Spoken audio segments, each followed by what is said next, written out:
राजा और जादुई संसार। बहुत समय पहले हिमालय की गोद में बसा एक सुंदर राज्य था जिसका नाम सूर्यपुर था। सूर्यपुर के राजा वीरेंद्र अपनी न्यायप्रियता और बहादुरी के लिए प्रसिद्ध थे। उनके राज्य में कोई भी दुखी नहीं था, लेकिन राजा के मन में एक अधूरी ख्वाहिश थी। उनके पास अपार धन और वैभव था, लेकिन वे सच्चा जादू देखना चाहते थे। राजा को अक्सर अपने पुरखों की कहानियों में जादुई संसार के बारे में सुनने को मिलता था। यह एक ऐसा संसार था जहां इच्छाएं पूरी होती थी और जहां का हर कोना जादू से भरा हुआ था। लेकिन वहां तक पहुंचने का रास्ता बेहद कठिन था। एक दिन राजा के दरबार में एक बूढ़ा साधु आया। उसने राजा से कहा, महाराज, मैंने सुना है कि आप जादुई संसार देखना चाहते हैं। मैं आपको वहां का रास्ता बता सकता हूँ, लेकिन पहले आपको 3 परीक्षाएं पास करनी होंगी। राजा ने तुरंत चुनौती स्वीकार कर ली। साधु ने कहा, पहली परीक्षा आपके धैर्य की होगी, दूसरी आपके ज्ञान की और तीसरी आपके हृदय की। यदि आप सफल हुए तो आपको जादुई संसार का प्रवेश द्वार मिलेगा। साधु राजा को एक घने जंगल में ले गया। वहां एक विशाल पत्थर रखा हुआ था।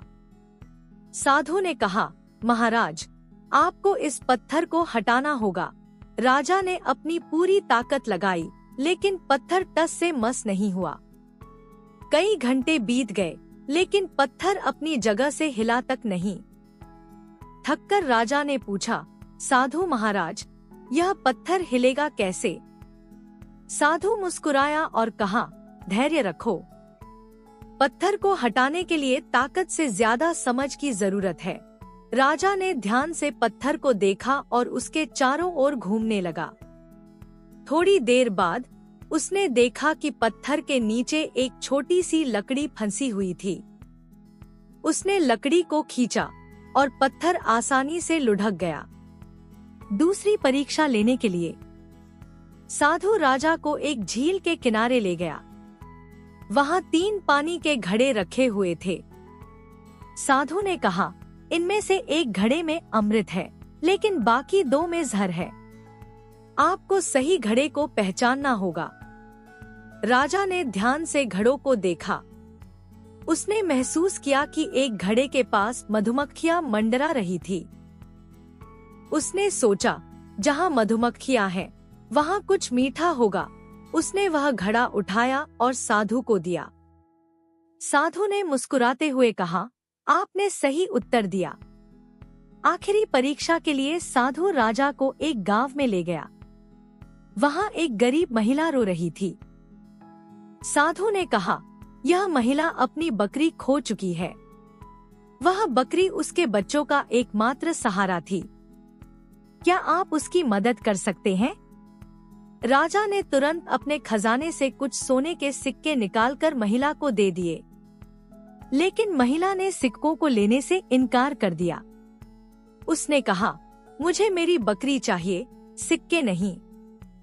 राजा ने सोचा और अपने सैनिकों को आदेश दिया कि वे महिला की बकरी को ढूंढें।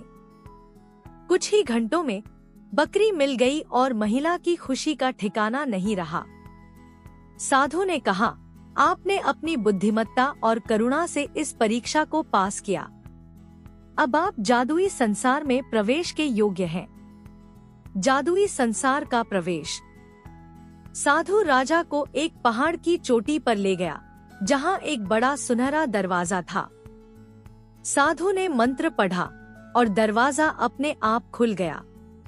राजा ने दरवाजे के अंदर कदम रखा और देखा कि वह एक अद्भुत संसार में पहुंच गए हैं। यह संसार प्रकाश से भरा हुआ था। यहाँ पेड़ सोने के थे, नदियाँ चांदी की थी और हवा में संगीत गूंज रहा था। राजा ने वहाँ कई जादुई प्राणियों को देखा, जिनमें परियां, ड्रैगन और अदृश्य योद्धा शामिल थे। राजा ने सोचा कि वह यहाँ से अपार धन और शक्ति लेकर लौटेंगे, लेकिन तभी एक जादुई पुस्तक उनके सामने आई। पुस्तक ने कहा, राजा वीरेंद्र, इस संसार का सबसे बड़ा खजाना ज्ञान है। यदि तुम इस पुस्तक को अपने साथ ले जाओगे तो तुम्हारे राज्य में कभी अंधकार नहीं होगा। राजा ने उस पुस्तक को उठा लिया। जैसे ही उन्होंने पुस्तक को छुआ, वे अचानक अपने महल में लौट आए। पुस्तक उनके हाथ में थी और साधु गायब हो चुका था। राजा ने उस पुस्तक के ज्ञान का उपयोग अपने राज्य को और बेहतर बनाने में किया। उन्होंने नई तकनीकें विकसित की, किसानों की मदद की और शिक्षा को बढ़ावा दिया। जल्द ही सूर्यपुर एक ऐसा राज्य बन गया जहां कोई भी दुखी नहीं था। राजा ने समझ लिया था कि असली जादू शक्ति या धन में नहीं, बल्कि ज्ञान, धैर्य और करुणा में है।